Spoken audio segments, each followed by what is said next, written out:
xibaar yi gën a fës ci internet bi ak Fatimata Bintou Ba Fatima ñu ngi lay nuyu di la dalal ci plateau bi. nuyu naa la Sophia Ba nuyu itam suñu mbokku téléspectateurs ak internet ci ITV yi. Alors, Fatima tey forcément actualité politique oblige suñu premier sujet mooy doon la 14e législature de l'Assemblée nationale bi nga xamante ni dañ koy investir tey jii. tey lañ koy installé Sophia Ba gannaaw loolu nag ñu bëri ñoo xamante ni gis nañ leen ku nekk bëgg nekk lii di président assemblée nationale moo waral réaction yi bëri na Seneweb ba ñëw na ci itam nee na présidence à l'Assemblée nationale Barthélémy Diaz officialise sa candidature gannaaw loolu gis nañ kii nga xamante ni mooy Ahmed Aïdara moom def na benn publication démb nee na la conférence des leaders de Yewwi Askan Wi est encore en conclave démb la woon foofu la ci siège bu parti nga xamante ni Déthié Fall jiite wu mu ne de Déthié Fall et rien n'est décidé pour le moment mu ne autrement dit la question du candidature de Yewwi Askan Wi au perchoir de l'Assemblée nationale mu ne est loin d'être vidé mu ne par conséquent l'information bi nga xamante ni mu ngi circulé que conférence des leaders bi nga xamante ni moom Ahmed Aïdara ci la bokk dafa tànn koo xamante ni mu jiite na ko ba noppi nee na information boobu amul Ahmed Aïdara itamit dëggalaat bu pare lii di candidature ci boppu Assemblée nationale kii di Samba Djalimpa nee na si j'en crois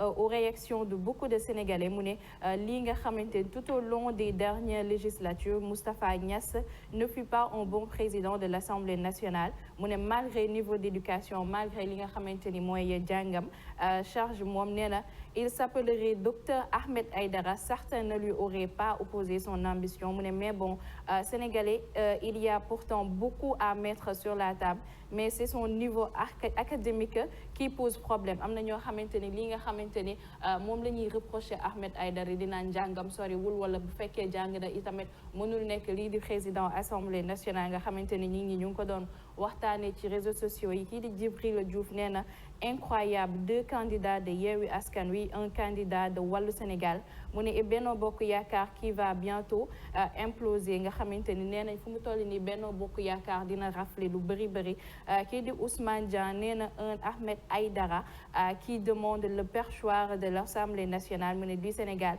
voilà ce qui est devenu le pays mu ne le Sénégal le pays de Senghor de Cissé de Dia ak ñoo xamante ni ay bopp lañu woon ci dëkk bi de Valdiodio de Mamadou Dia ak ñeneen itamit tudd nañ leen ci un Sénégal jadis reconnu mondialement nga xamante ni par sa culture ak li nga xamante ni excellence bi nga xamante ni dafa doon rayonner partout dans le monde loolu la kii nga xamante ni internet bi nga xamante ni moom la jeexale maanaam xalaatam bi mu joxe si nit ñi wax ku nekk bëgg wax man dama bëgg nekk candidat ci président Assemblée nationale.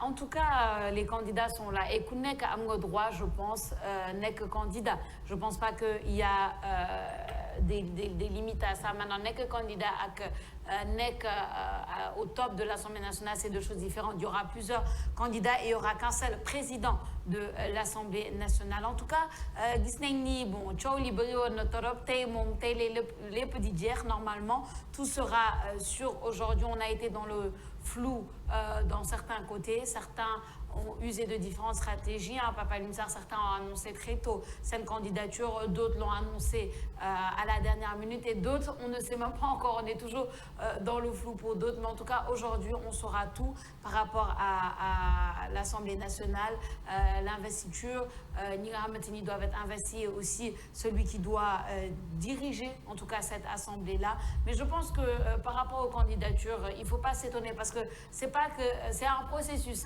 ñi di naan Ahmed Aïdara qui demande le perchoir etc oui il demande le perchoir parce que soo xoolee tout ce qui s'est passé cette dernière année oui on peut s'attendre à ce qu'il demande le perchoir parce que ce sont des étapes c'est un processus qui fait qu'aujourd'hui il peut prétendre à demander le perchoir comme d'autres personnes etc donc je pense que waruñu Sénégal li ñoo bàyyi di def c'est tout d'un coup se sentir offusqué par quelque chose alors que tout se passe par processus on voit les choses venir de très loin et quand ça arrive on fait comme si on était surpris on fait comme si lii waruloon am et tout alors que tout s'est passé devant nos yeux en tout cas fi mu ne nii la situation est telle qu'elle est certains candidats se sont prononcés aujourd'hui en tout cas on saura ce qu'il en est Papa Alioune Sarr.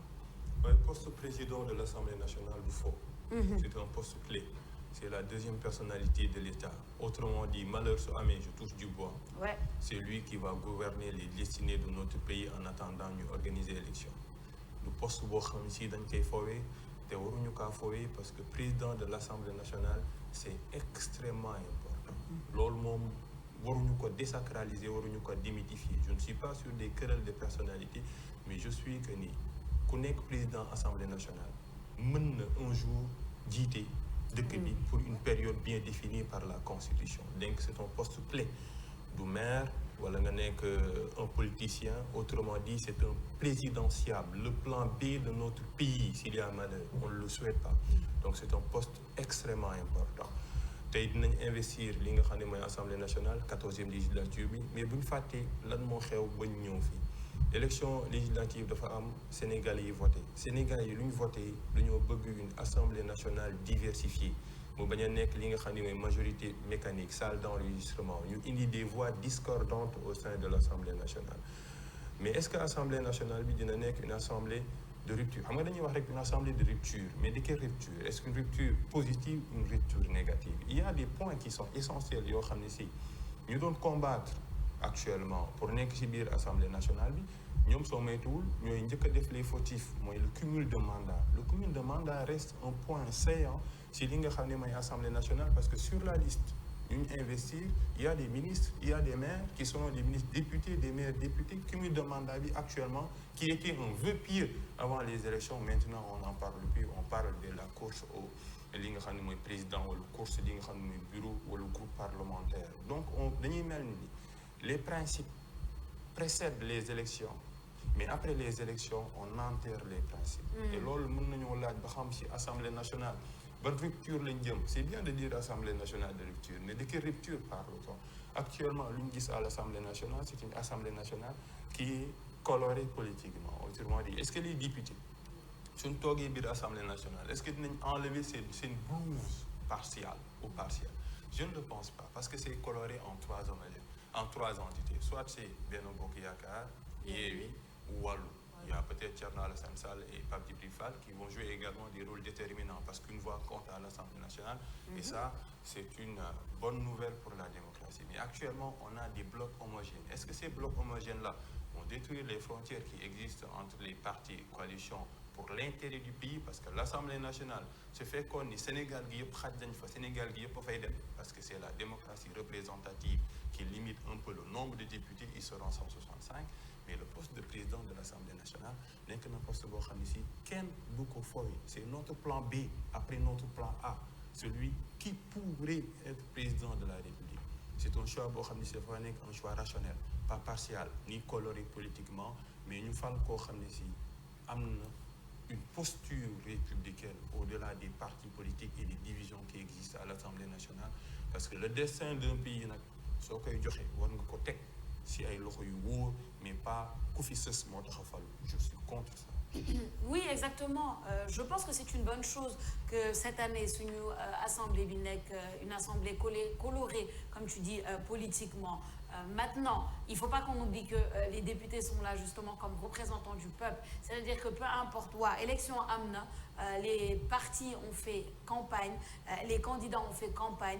Ku nekk am nga li nga am ci assemblée bi, mais une fois que tu rentres dans l'assemblée, tu es censé être un représentant du peuple. Donc normalement, à mon avis, Papa Nussar, ça ne devrait pas compter. Ce qui devrait compter, c'est plus li ngay représenter ton peuple, la manière dont tu vas représenter ton peuple, parce que ceux qui t'ont fait confiance, fal le député, yóbbu l'Assemblée nationale, c'est parce que peut-être ils sont en accord avec, c'est vrai, ta vision et la vision de ton parti. Ceux qui ont voté, c'est sûr, mais le parti passe en second plan, à mon avis. Le premier plan, et li gën a important mooy représenter le peuple, c'est sûr. Après, c'est vrai, moi j'appuie juste ce que tu dis par rapport à l'importance et à l'aspect clé d'un poste de président de l'Assemblée nationale. Et je pense que de plus en plus, les gens le savent. Les gens ont compris que c'était quelque chose de très important. Moo tax coow li bëri tout ces temps-ci, c'est pour ça qu'on attendait, on voyait qui va être candidat, qui peut potentiellement être le président de l'Assemblée nationale, parce que c'est une institution, ça fait partie de nos piliers quand même, ça fait partie des institutions les plus importantes de l'État. Et comme tu le dis,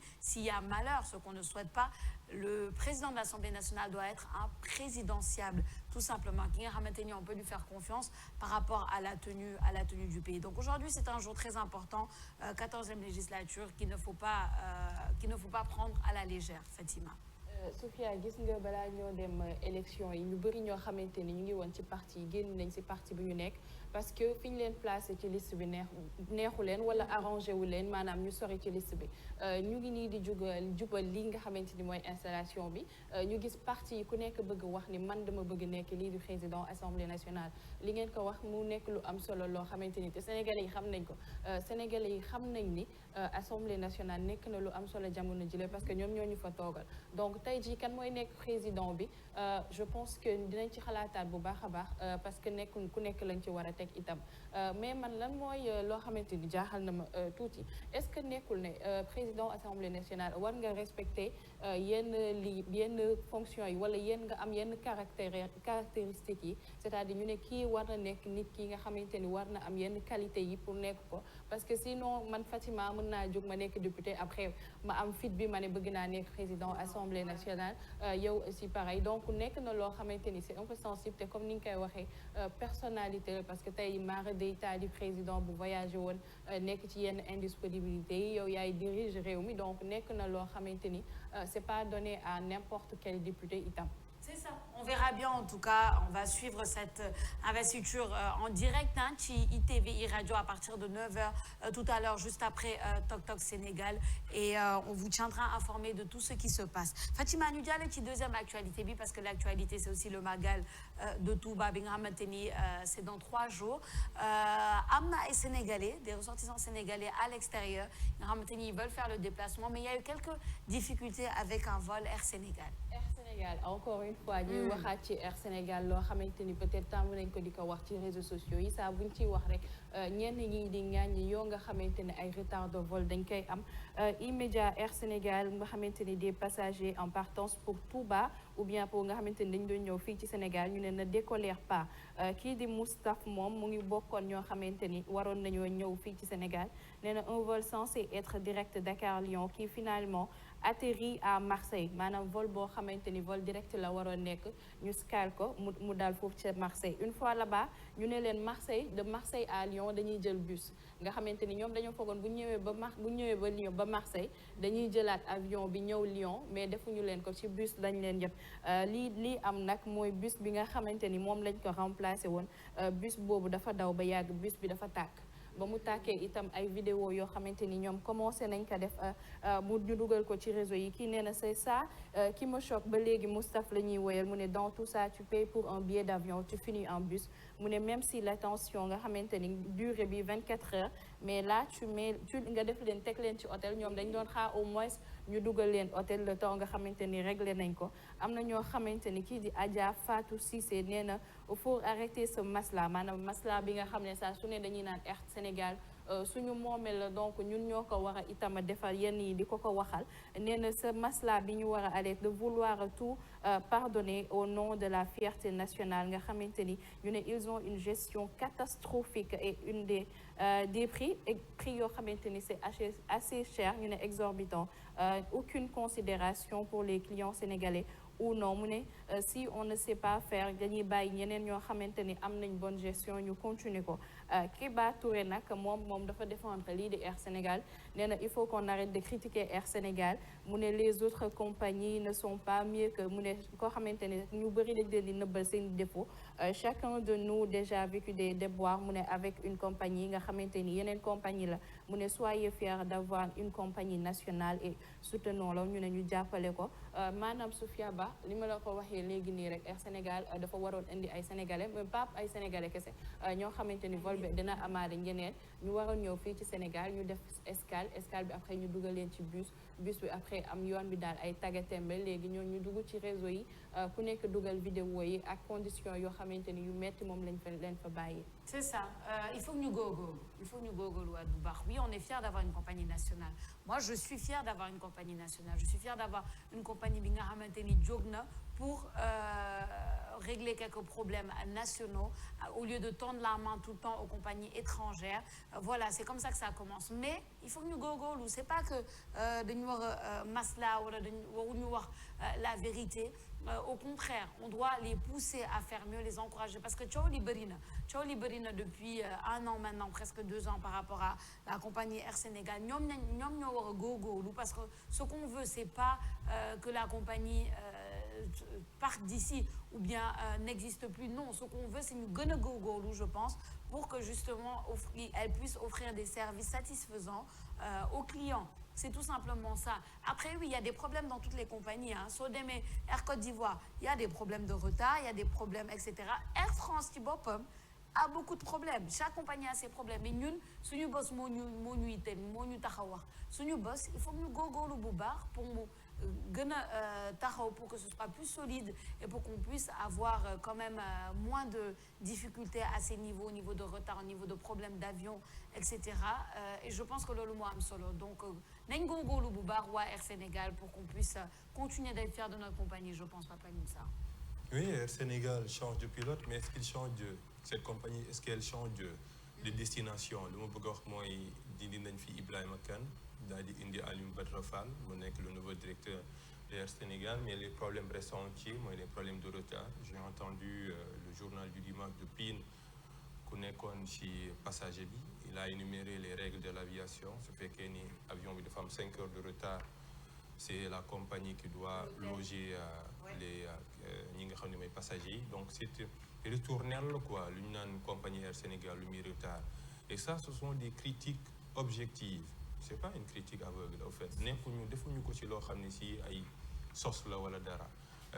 Nit si dóor doomam du Dakar bañ day tax mu gën a baax li nga fonk ngay gën a critiquer. Et je pense que ce sont des critiques objectives par rapport à la compagnie Air Sénégal, qui est une compagnie nationale. Ça nous appartient nous tous. C'est pourquoi nous avons un degré d'exigence critique à l'endroit de cette compagnie, parce que nous ñëpp suñu bëbët mooy que cette compagnie prenne son envol, parce qu'une sorte de représentation diplomatique.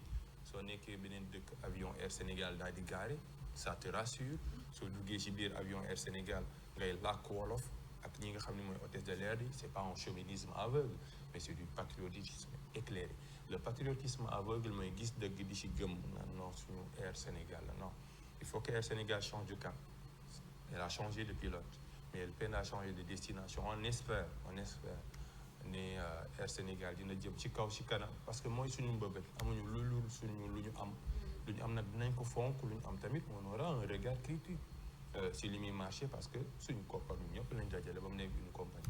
Donc du courage à cette compagnie, du courage également à ses passagers, parce que ñibbisi pour ñëw màggal am na ñoo xam ne si at ba at la ñuy ñëw màggal la ñuy ñëw di leen, mais mujj na leen a wutal vol ci les dernières informations. La nuit mujj na leen a dugal ci vol. Peut-être yegg si nañ ci jàmm forcément, et ñu ñaanal également gën a soññu Air Sénégal pour mu gën a jëm ci kanam, parce que suñu fierté la à nous tous. Exactement, on va continuer les critiques positives en attendant. On va pas se cacher derrière, comme tu dis, le chauvinisme wala dara. Juste des critiques positives pour que ça soit mieux et qu'on améliore en tout cas notre compagnie. xam nga bu ñu la nee defal sa toogaay, c'est parce que nit kooku def la bëgg. Peut-être critiques yi ci loolu la rek. Air Sénégal moom saa su ne bu ñu koy wax c'est parce que suñu moomeel la, duñu nekk di wax yeneen compagnie yi parce que moomuñu ko. Donc ñun ñoo ko moom, donc lu baax rek lañ ko bëggal. Tey jii fierté bi ñu am ci stade bu Abdoulaye Wade, fierté boobu la ñu am ci Air Sénégal.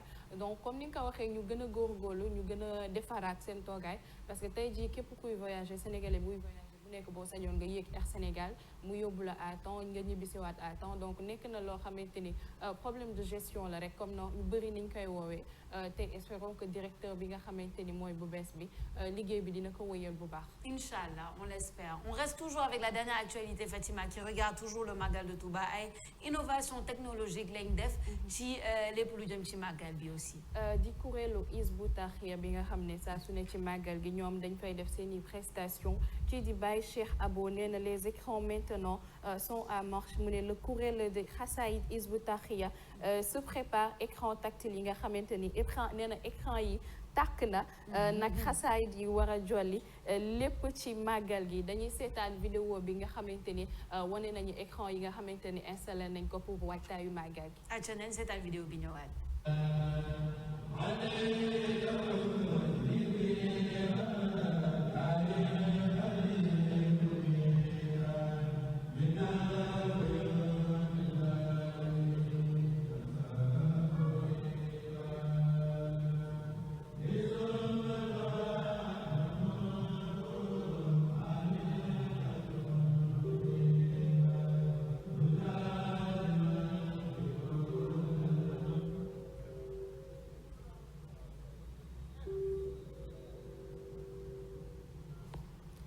voilà Sophia Ba mu ngi noonu vidéo bi nga xamante ne ay innovation la yoo xamante ni saa su ne day am ci màggal gi lii nga xamante ni waa kuréelu Hizbut Tarqiyyah yi def nañ ko wane ko nekk na vidéo boo xamante ni bañ ko fësalee murit yi ak xër bi ñu am ñëpp rafetlu nañ ko réaction yi itamit bëri na kii di Muridullahi nee na ñoo ngi xaar nataalu kuréel yi incha allah rafet juma nee na pas-pas ak wóor kii di Seydina Samb nee na et j'aime beaucoup moom ñëpp nga xamante ni commentaire yi ku nekk da lay wax kontaan na wala nga gis ay emoji ay cœur yoo xamante ni pour waneel la rek loo xamante ni avancement mu ngi am ci fépp Sophia. C'est ça ñu ngi koy rafetlu aussi bu baax a baax avancement mu ngi am fépp donc pourquoi pas à ce niveau là aussi ça veut dire qu'on peut très bien mettre ensemble li nga xamante ni moo di modernité tout ce qui est modernité ak ay tradition ak li nga xamante ni dañ ko fonk dañ ko bëgg dafa bokk ci ñun donc moi je pense que c'est à l'image de notre société actuelle une société hybride qu'on le veuille ou pas suñu société tey jii dafa hybride et si ça arrange en plus loolu mooy jël les bons côtés des avancées de la modernité boole ko ci li nga xamante ni moo di suñuy tradition nos assises en fait parce que lii lu baax kese lay jot parce que ça permet aux gens de suivre plus facilement ça permet aux gens de travailler et de faire li nga xamante ni fonk nañ ko un peu plus facilement donc ñu koy rafetlu rek Papa Alioune Sarr. Oui bien sûr mënut a bañ a nekk lii parce que dañuy fàtte ni daayira Hizbut Tarqiyyah c'est un daayira qui est né dans les universités.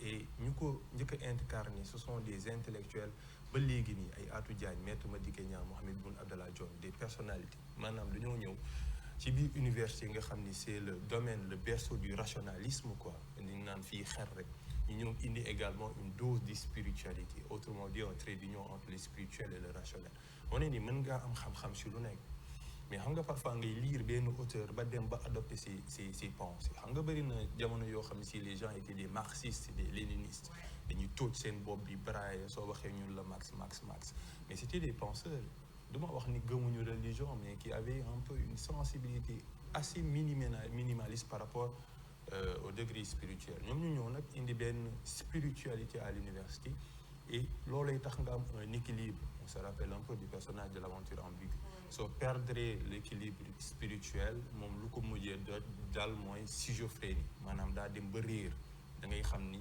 dem ba réer maanaam am ñàkk boussole crise identitaire bi ñuy wax nii ñoom c'est le symbole de l'identité et le symbole de l'organisation Moussa Fall mi xam na ci dara parce que dem nañ ci yàggul Touba dem seen bërëb pour wane ni c'est le symbole de l'organisation et le symbole un peu du défi non seulement de l'avenir mais un avenir lointain parce que ñoom ils se projettent parce que dañ naan l'habit ne fait pas le moine et c'est extrêmement important dañoo gis nit bu sol caaya wala li nga xam ne mooy baylaat nga ni kii il est un peu traditionnel et pourtant c'est peut-être son habillement ngay jàppee ni il est traditionnel mais il est plus moderne que toi mais il a réussi à établir un équilibre entre la tradition et la modernité comme les Asiatiques l'ont fait au Japon en Chine li nga xam ni ce sont des pays développés mais ce sont des pays foncièrement ancrés dans leur civilisation et dans leur culture Hizbut Tarqiyyah tamit noonu la ce sont des personnes ñoo xam ne si elles sont dans les universités dans les meilleures universités au monde mais soo leen gisee da nga naan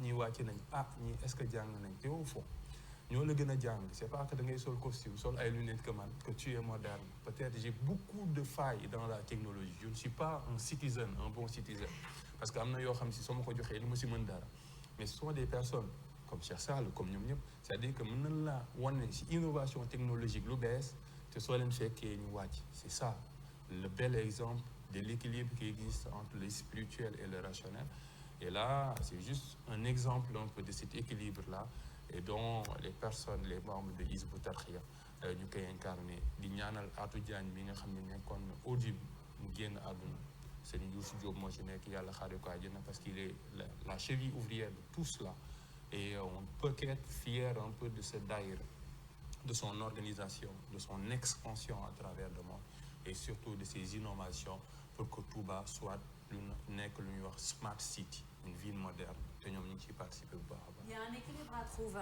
comme tu le dis il y a un équilibre très important à trouver je pense que c'est ça en fait la quête de nekk une personne bien posée Et en tout cas, pour moi, je trouve que c'est ça la réussite. Trouver l'équilibre entre les deux, là, ton degré spirituel et ton degré de vie, tout simplement. Je ne vais pas dire de modernité ou quoi, mais ton degré de vie, parce qu'il y a une spiritualité qui est très importante pour l'âme. Et il y a dundu tamichi diamono sur la terre. Tu es obligé de vivre dans un monde.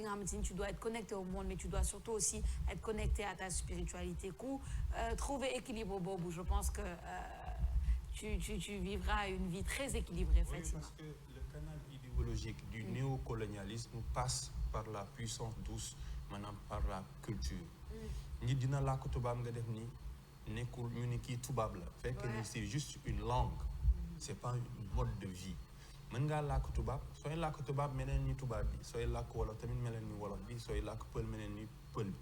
C'est-à-dire qu'une langue c'est un canal linguistique, ce n'est pas un canal idéologique. nit mën naa sol benn solim bi nga wax ak moom français mu tontu la nga ni peut-être il a un niveau de langue. Non, c'est parce qu'une langue c'est un canal, c'est un pont. C'est même un pont qui détruit les frontières. C'est important de parler toutes les langues. Langue li nga xam ne mooy alxuraan ci langue arabe dañuy dem wuti ji arabe jàng ko pour mën ko lire approprier peu de cette langue. C'est pas que ni tout ce qui est arabe est bon, mais le Coran a été écrit dans une langue qui est une langue complète, qui est la langue arabe. C'est un peu cet équilibre-là, et c'est extrêmement important de nos jours, parce que baax nañu ancré wu dans nos traditions, mais c'est pas quelqu'un qui parle français, on Sophie Abba qui roule des R, non, c'est une française, et pourtant elle peut être, j'ai dit peut être, je ne t'ajoute pas, elle peut être spirituelle. Non, en fait, et traditionnelle en même temps. Le problème, Fatima, bon, les gens sont rapides au jugement, comme on dit, hein. Malheureusement, dans les poser ben acte nous catégoriser alors qu'en fait c'est pas forcément ça.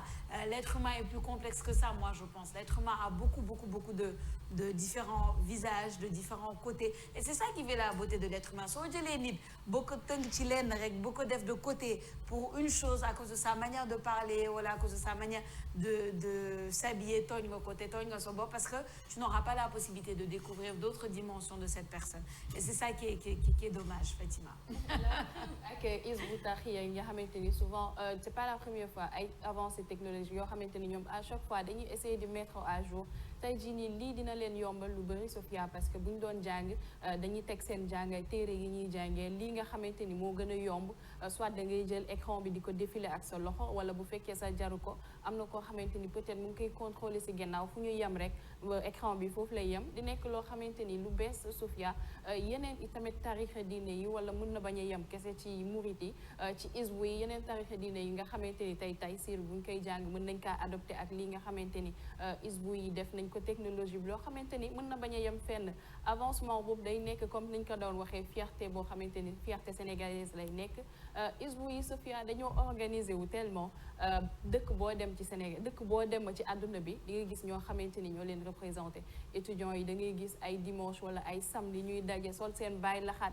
Tubaab yi sax loolu da leen di jaaxal. Mu nekk na loo xamante ni dañ koy rafetlu fii université Cheikh Anta Diop nga xamante ni màggal gi buy jug itamit rassemblement yi ñoo def peut-être instant bi nii dafa tombé ak étudiants yi jànguñu moo tax gisoo peut-être xew-xew yooyu am bu amee itam yëguma ko waaye Sophia nekk na loo xamante ni ñoom saa su ne dañ koy def te organisation bi ñu am il suffit nga gis leen à l'œuvre xool ni ñuy liggéey nga war a xam ne ñi xam-xam rek moo nekk ci seen bopp. Souvent dañuy wax nit ñi yére yi la ñu sol nii la ñu mel, mais ñoo xamante ni xam-xam kese la ñu am.